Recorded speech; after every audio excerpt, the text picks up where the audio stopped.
निर्माता डॉक्टर भीमराव अंबेडकर और धरती आबा भगवान बिरसा मुंडा रानी दुर्गावती के चरणों में कोटि कोटि नमन करता हूँ।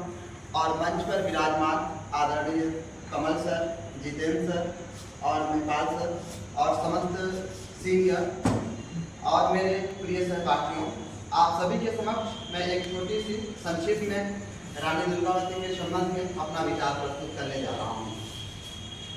साथियों, आप सभी ने तो जाना कि रानी दुर्गावती का इतिहास क्या था।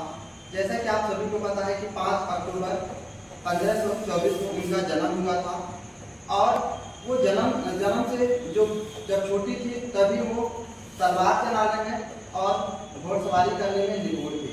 और जैसा कि उनका इसके बाद से उनका जो विवाह है वो गोंड के शासक राजा दशरथ शाह से होता है और संयोगवश बाद में दशरथ शाह का मृत्यु हो जाता है और उनका जो पुत्र था नारायण, छोटा पुत्र को राजगद्दी पर बैठा करके और वो स्वयं शासन संभालने लगते हैं। और संयोगवश बस नियति ने क्या चाहा था, उधर अकबर की तो जो आप लोग सुने होंगे बगुला का ध्यान मछली पर होता है, उसी प्रकार से जो अकबर का ध्यान हमारे मध्य प्रदेश की गोंड शासिका रानी दुर्गावती के साम्राज्य पर पड़ी और वह धीरे धीरे बढ़ने लगा। और रानी दुर्गावती को पता था कि हमारी छोटी सी गोंड साम्राज्य की सेना मुगल सेना के सामने नहीं टिक पाएगा, लेकिन फिर भी उन्होंने मुगलों को तो धूल चटाई ही। बाद में ऐसा लगा कि नहीं, अब तो हम पर मुगल विजय ही प्राप्त करेंगे। फिर भी उन्होंने हार नहीं माना। अदम्य साहस, असाधारण शौर्य और अपने वीरता से उन्होंने मुगलों के सामने समर्पण करने के बजाय अपनी आन बान और स्वतंत्रता के लिए स्वयं पर तलवार भोंककर अपने आप को समाप्त कर दिया।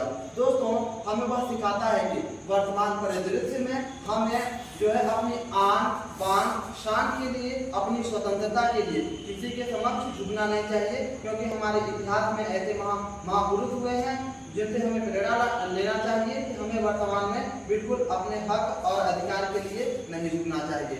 और दोस्तों, रानी दुर्गावती ऐसे शासिका थी जो कि उनके साम्राज्य में किसी भी वर्ग में भेदभाव जैसी कोई भी स्थिति नहीं था। सभी लोग सम्मानपूर्वक सभी वर्गों में समानता का उनके राज्य में था। हमें भी उनसे प्रेरणा लेना चाहिए। वर्तमान समय में हमें मिलजुल कर सबका साथ सबका विकास, ये जो मोदी जी का जो नारा है ये बहुत ही अच्छा है, तो उसको लेकर चलना चाहिए।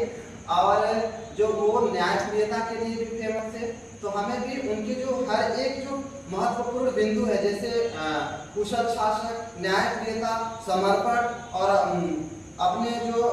अपने अधिकारों के हक के लिए लड़ना, इन सब जो भावों को उतारना चाहिए।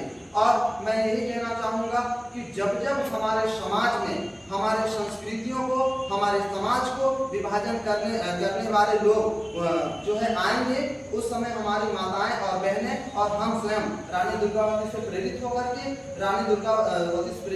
के उन लोगों का मुकाबला करेंगे।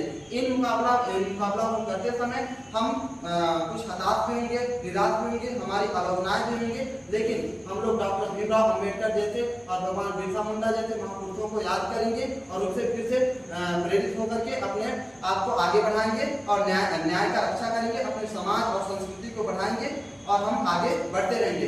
इसी के साथ मैं अंत में 2 पंक्तियों के माध्यम से अपने वाणी को विराम देना चाहूंगा कि बाधाएं आती हैं आए गृह प्रलय की घोर घटाएं, बाधाएं आती हैं आए गृह प्रलय की घोर घटाएं, पांव के नीचे अंगारे हो सिर पे बढ़ते यदि ज्वालाएं, पांव के नीचे अंगारे हो सिर पर बढ़ते यदि ज्वालाएं, तो निज हाथों में हंसते हंसते आग लगाकर चलना होगा, कदम मिलाकर चलना होगा, कदम मिलाकर चलना होगा। जय हिंद, जय भारत।